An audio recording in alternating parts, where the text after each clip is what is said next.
ಇವರೆಲ್ಲ printing press ನಂಬಿಕೊಂಡು ಬದುಕು ಕಟ್ಕೊಂಡಿದ್ರು. ಜಾತ್ರೆ ಬರಲಿ, ಶುಭ ಸಮಾರಂಭ ಇರಲಿ, ಮದುವೆ ಆಗಲಿ, ಎಲೆಕ್ಷನ್ ಆಗಲಿ, ಎಲ್ಲ ಕಾಲದಲ್ಲೂ ಡಿಮ್ಯಾಂಡ್. ಆದರೆ ಈಗ ಕಾಲ ಬದಲಾಗಿದೆ.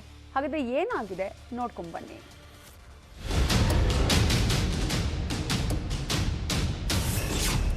ಡಿಜಿಟಲೀಕರಣ ಎಫೆಕ್ಟ್, ಕೆಲಸವಿಲ್ಲದೆ ಕಂಗಾಲು. ಪೋಸ್ಟರ್ ಮಾಡ್ತಾರೆ, ಪ್ರಚಾರಕ್ಕೆ ಪ್ರಿಂಟ್ ಮಾಡಿಸ್ತಿಲ್ಲ.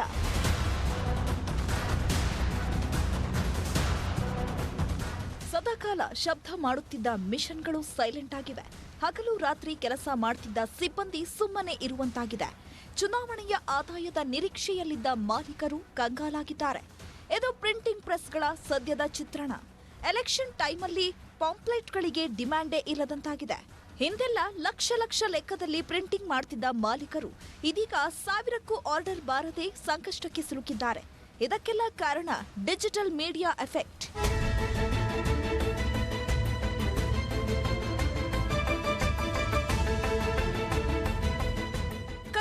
ಕುರುಕ್ಷೇತ್ರಕ್ಕೆ ಬೆರಳೆಣಿಕೆ ದಿನಗಳು ಮಾತ್ರ ಬಾಕಿ ಇದೆ. ಗೆಲುವಿನ ಹುಮ್ಮಸ್ಸಿನಲ್ಲಿ ರಣಕಣಕ್ಕೆ ಇಳಿತಿರುವ ಕದನ ಕಲಿಗಳು ಜನರ ಮನ ತಲುಪಲು ನಾನಾ ಕಸರತ್ತು ನಡೆಸುತ್ತಿದ್ದಾರೆ. ಈಗಾಗಲೇ ಅಭ್ಯರ್ಥಿಗಳು ಮತಬೇಟೆ ಶುರು ಮಾಡಿದ್ದಾರೆ. ಆದರೆ ಕರಪತ್ರದ ಮೇಲೆ ಅಭ್ಯರ್ಥಿಗಳಿಗೆ ಆಸಕ್ತಿ ಕಡಿಮೆಯಾಗಿದೆ. ಡಿಜಿಟಲ್ ಮೀಡಿಯಾ ಮೊರೆ ಹೋಗಿದ್ದಾರೆ ಅಭ್ಯರ್ಥಿಗಳು. ಫೇಸ್ಬುಕ್, ವಾಟ್ಸ್ಆಪ್, ಯೂಟ್ಯೂಬ್, ಇನ್ಸ್ಟಾಗ್ರಾಂಗಳಲ್ಲಿ ಅಬ್ಬರದ ಪ್ರಚಾರ ನಡೆಸುತ್ತಿದ್ದಾರೆ.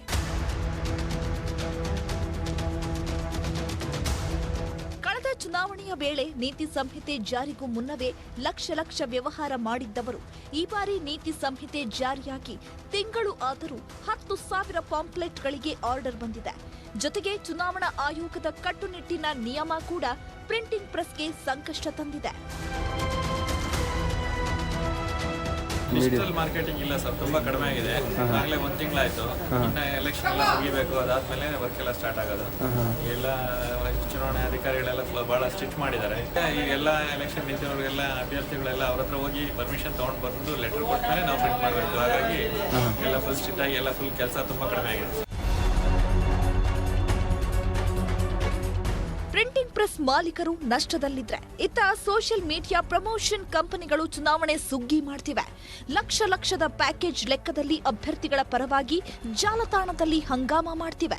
ಕೂತಲ್ಲಿದ್ದಾನೆ ಮತದಾರರ ಮೊಬೈಲ್ ತಲುಪಿಸುತ್ತಿದ್ದಾರೆ. ಹೆಚ್ಚಿನ ಆರ್ಡರ್ ಬರ್ತಿರುವ ಕಾರಣ ಹೆಚ್ಚುವರಿ ಸಿಬ್ಬಂದಿ ನೇಮಕ ಮಾಡಿಕೊಂಡು ಹಗಲು ರಾತ್ರಿ ಕೆಲಸ ಮಾಡ್ತಿದ್ದಾರೆ. ಪೊಲಿಟಿಷಿಯನ್ಗಳಿಗೆ ತುಂಬ ದೊಡ್ಡ ಅವಕಾಶ ಇರೋದು ಪೊಲಿಟಿಷಿಯನ್ಗಳಿಗೆ. ಅವರ ಫಾಲೋವರ್ಸು ಅವ್ರಿಗೆ ಲೈಕ್ ಮಾಡಿಸುವಂಥದ್ದು, ಶೇರ್ ಮಾಡಿಸುವಂಥದ್ದು, ವಾಟ್ಸಪ್ಪಲ್ಲಿ ಶೇರ್ ಮಾಡಿಸುವಂಥದ್ದು, ಸ್ಟೋರಿಗೆ ಹಾಕ್ಸುವಂಥದ್ದು, ಅದೇ ರೀತಿ ರೀಲ್ಸ್ ಮಾಡಿಸುವಂಥದ್ದು. ಅವ್ರು ನಡ್ಕೊಂಬರ್ಬೇಕಾದ್ರೆ ಒಂದು ಫೀಲ್ ಹಾಕಿದ ತಕ್ಷಣ ಒಂದು ಸಾಂಗ್ ಹಾಕಿ ಕೊಟ್ಟಿದ ತಕ್ಷಣ ಅವ್ರ ಅಭಿಮಾನಿಗಳ ಟ್ರೆಂಡೇ ಚೇಂಜ್ ಆಗಿದೆ. ಇದರಿಂದ ಸೋಷಿಯಲ್ ಮೀಡಿಯಾಗೆ ಪೊಲಿಟಿಷಿಯನ್ಗಳು ಸಹಜವಾಗಿ ಈಗ ಬರ್ತಾ ಇದ್ದಾರೆ. ಯಾರ ಒಬ್ಬ ವ್ಯಕ್ತಿ ಅವನು ಟಿಕೆಟ್ ಕೊಡಬೇಕಾದ್ರೆ ಅವನು ಪೋರ್ಟ್ಫೋಲಿಯೋ ನೋಡಬೇಕು ಅಂತ ಕೇಳಿದ್ರೆ ಸೋಷಿಯಲ್ ಮೀಡಿಯಾ ನೋಡೋ ಮಟ್ಟಕ್ಕೆ ಈಗ ಬಂದಿದೆ ಅಂತೇಳಿ.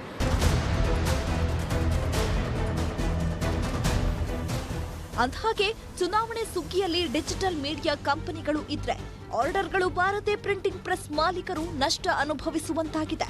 ಇದಕ್ಕೆಲ್ಲ ಕಾರಣ ಆಧುನಿಕತೆಗೆ ತೆರೆದುಕೊಂಡಿದ್ದೇ ಕಾರಣ ಎನ್ನುವಂತಾಗಿದೆ. ರಂಜನ್ ಶಿರ್ಲಾಲ್, ನ್ಯೂಸ್ 18.